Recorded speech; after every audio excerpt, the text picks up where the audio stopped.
Your mother was a piece of shit.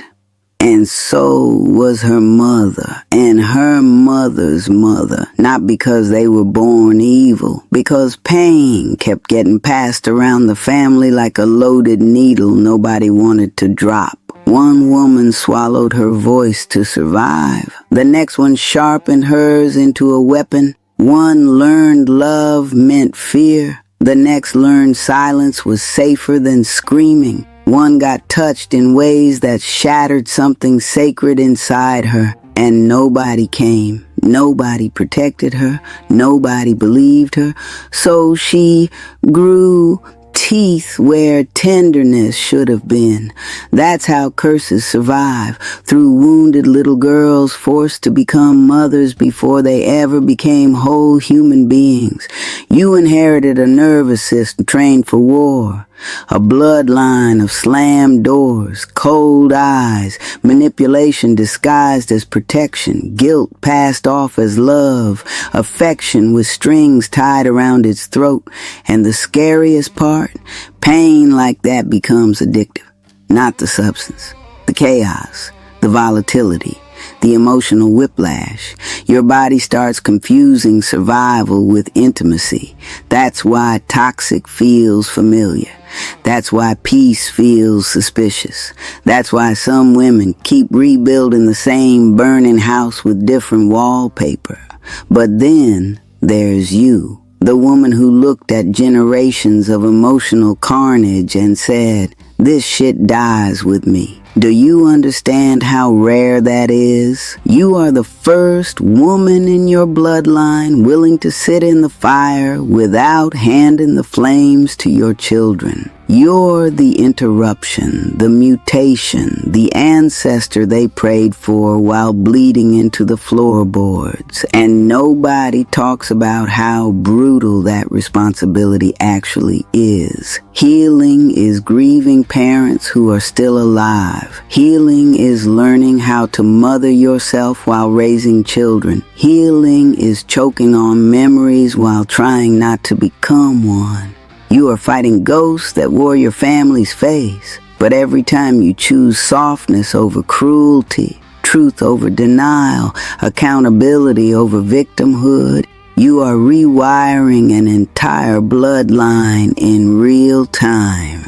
One day your daughter will speak to herself gently because of a war you fought nobody saw. And that is how curses finally starve.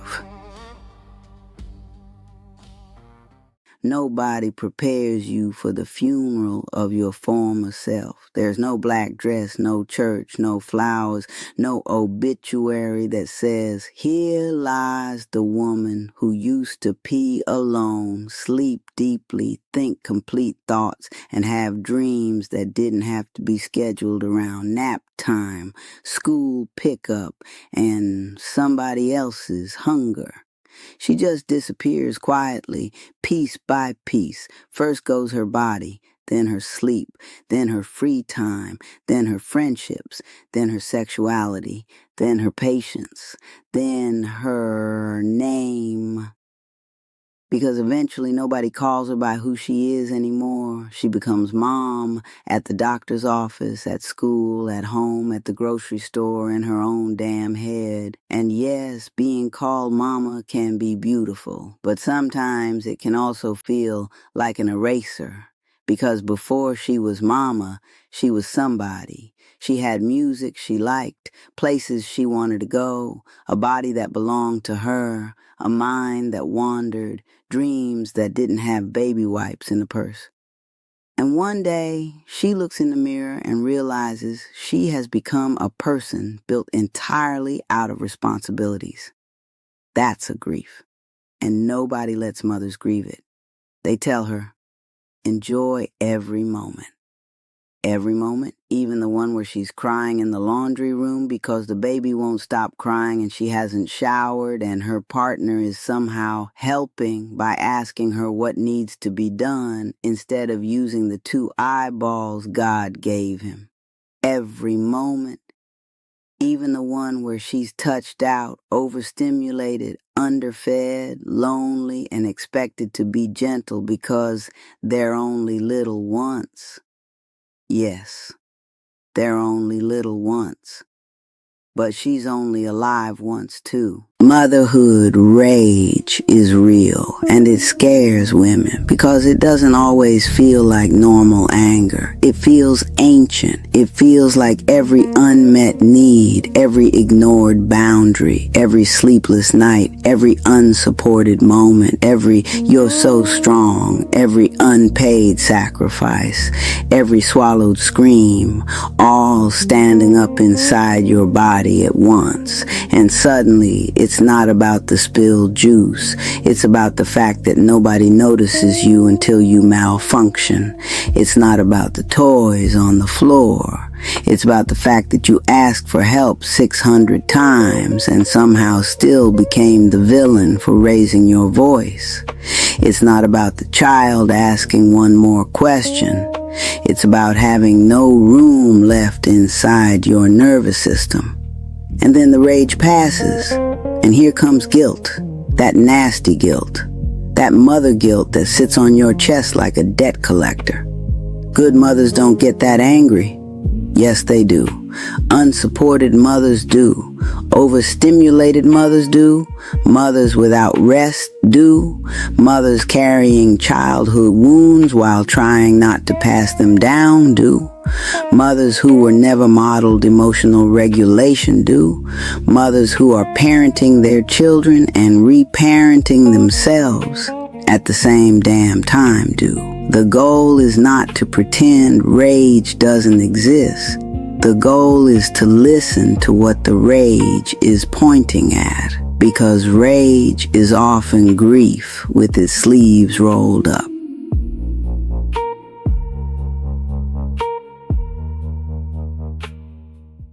Motherhood is sometimes a garden, and sometimes it is a field you are expected to harvest while starving. Sometimes it is warm cheeks pressed against your neck. Sometimes it is your own name fading from your mouth. Sometimes it is the sweetest love you have ever known.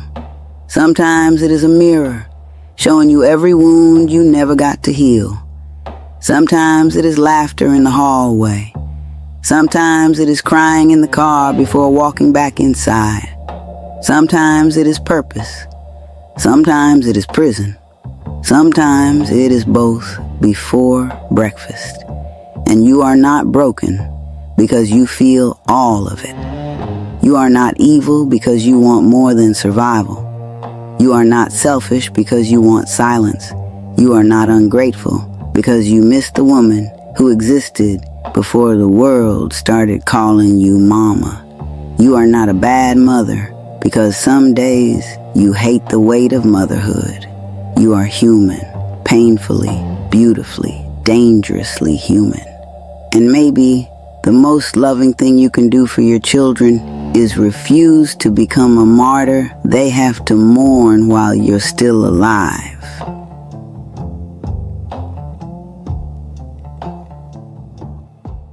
Some women didn't fail motherhood, they escaped it, and society hates women like that because a woman who refuses to sacrifice herself for tradition terrifies people who built their identity around surviving it. She grew up watching motherhood swallow women whole like a slow-moving graveyard with recipes and laundry baskets. They watched women lose bodies, minds, sleep, softness, joy, watched women become everybody's home while having nowhere to go themselves. She did not want to inherit that shit. Not because they hate children, because they finally love themselves enough to stop volunteering for emotional martyrdom disguised as womanhood. Some women knew early, and they listened. They listened to the ache, the fear. She barely survived her own childhood. Why bear the pressure to recreate one? Because let's tell the truth, nobody wants to say out loud. Some women are not refusing motherhood. They are refusing abandonment, invisible labor, inherited suffering, emotional imprisonment, becoming the family mule, carrying generations of unresolved pain inside their womb. And society cannot stand women who choose themselves intentionally. Because women are taught from birth that suffering is femininity, sacrifice is femininity, burnout is femininity, self-erasure is femininity. Her wanting peace more than performance sounds like rebellion in a world addicted to exhausted mothers. And the deepest part? A lot of women who choose not to have children already mothered everybody their entire lives anyway. Their siblings, their parents, their partners, their friends, their trauma. They are tired before motherhood even began. So, to the women who chose not to continue the cycle, the women who chose silence over screaming, peace over pressure, freedom over forced tradition, healing over performance, I need you to hear this. You are not broken because you did not become a mother. And you are not less of a woman because you refuse to become another casualty in a bloodline of exhausted women calling survival love. Some women birth children. Some women birth endings. And ending generations of pain is its own form of motherhood too. God, please descend into the quiet places where women cry without sound, the places hidden behind I'm fine, forced smiles, folded laundry, packed lunches, answered texts, exhausted eyes, and nervous systems stretched so thin they tremble under the weight of existing. God, some of your daughters are not sleeping anymore.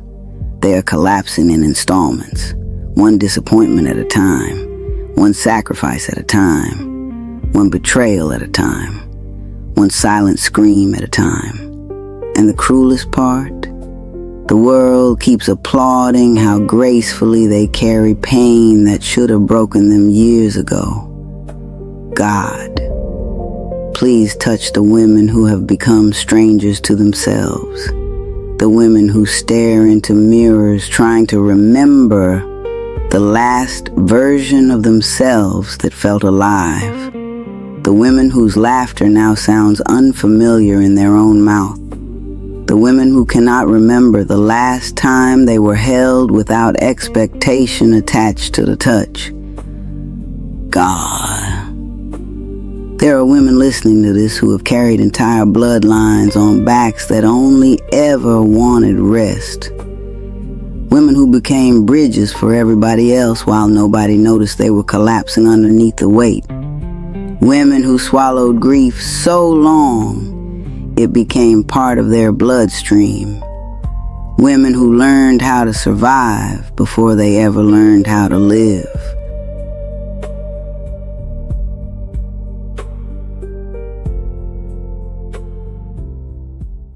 Some women have never actually been touched. They have been consumed like cigarettes, like liquor, like something men reach for when they are lonely enough to confuse hunger with intimacy, that one day they may lie beneath somebody who swears they love them, while feeling absolutely nowhere inside themselves. So she performs the little sounds, the arched spine, the performance of pleasure so convincing, even she starts questioning whether her own body belongs to her anymore. Smile through it, soften through it, endure through it, even when her spirit is recoiling like burnt skin. And she knew, God, she knew, the way women slowly evacuate themselves from their own body just to survive being desired by people who do not know how to hold anything gently. Some women have kissed men they were afraid of disappointing more than they were excited to touch. There are women walking around carrying sex inside them like a haunting. but because every yes was dragged out of them by guilt, pressure, fear of abandonment, or the exhausting ache of wanting to be chosen so badly they mistook surrender for love. You men touch women like thieves trying not to wake the house. Quick, hungry, careless, wanting access to the body without earning entrance to the person living inside it. Women feel that. God, they feel that. Real intimacy does not make her feel borrowed. It does not require her nervous system to survive what her mouth technically agreed to. Real intimacy feels like being approached slowly enough that the soul has time to arrive before the skin does. But this world taught women to confuse being craved with being cherished. One makes a woman feel hunted. The other makes her soul no longer feel the need to leave the room to survive being touched.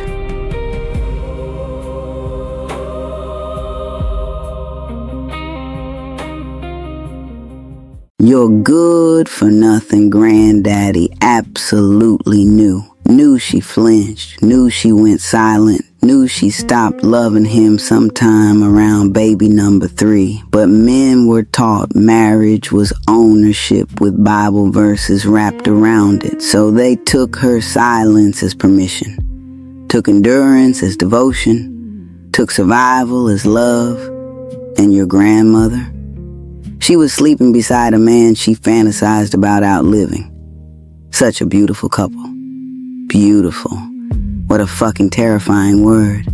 Because generations of women were buried alive beneath appearances. The house looked nice. The children looked clean. The husband looked respected. Meanwhile, her spirit looked like a crime scene no one investigated. That is the part nobody says out loud. Some women prayed for widowhood harder than they ever prayed for romance. That level of grief changes DNA. That is why so many women inherited guilt they cannot explain. Why they apologize while being hurt. Why pleasure feels dangerous. Why rest feels earned.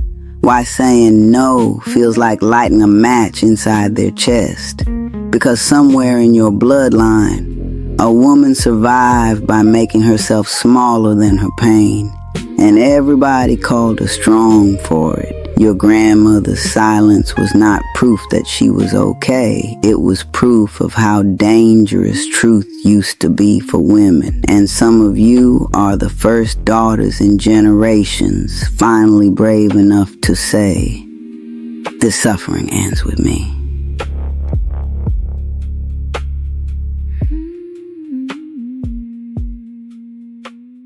Who the hell buried you? That woman beneath the woman who stood at the edge of life barefoot and foolish enough to believe joy belonged to her too. What happened to her? Did survival sit at the table so long it started answering to your name? You quietly disappeared, like dusk swallowing daylight. Like a river forgetting it once knew how to move wild.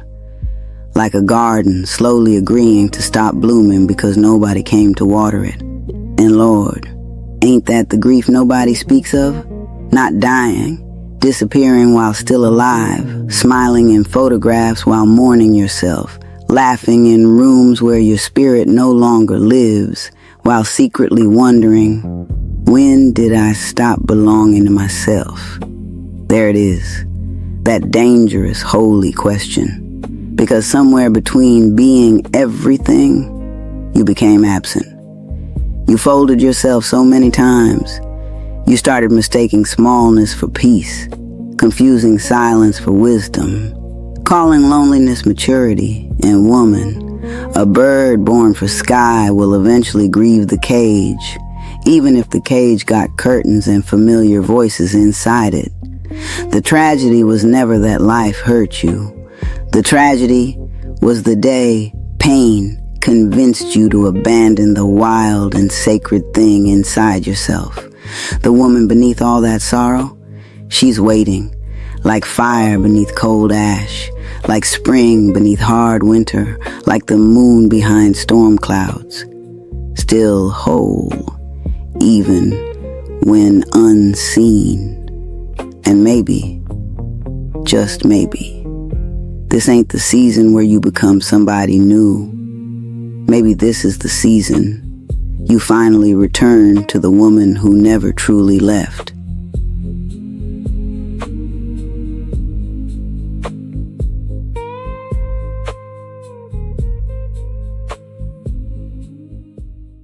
What died in you to survive this? That question terrifies civilizations because hatred against women grew elegant. It no longer needed chains. Chains are loud. It preferred appetite, approval, expectation, tiny permissions. A woman asking to rest in a world, feeding on her exhaustion, a woman apologizing for boundaries while people dine on the soft architecture of her guilt, a woman learning the difference between being wanted and being consumed far too late. Do you understand how dark that is?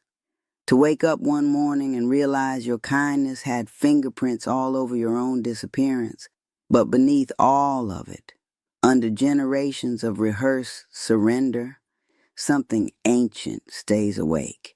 Not healing, not softness. Something colder, cleaner, a terrifying kind of sight.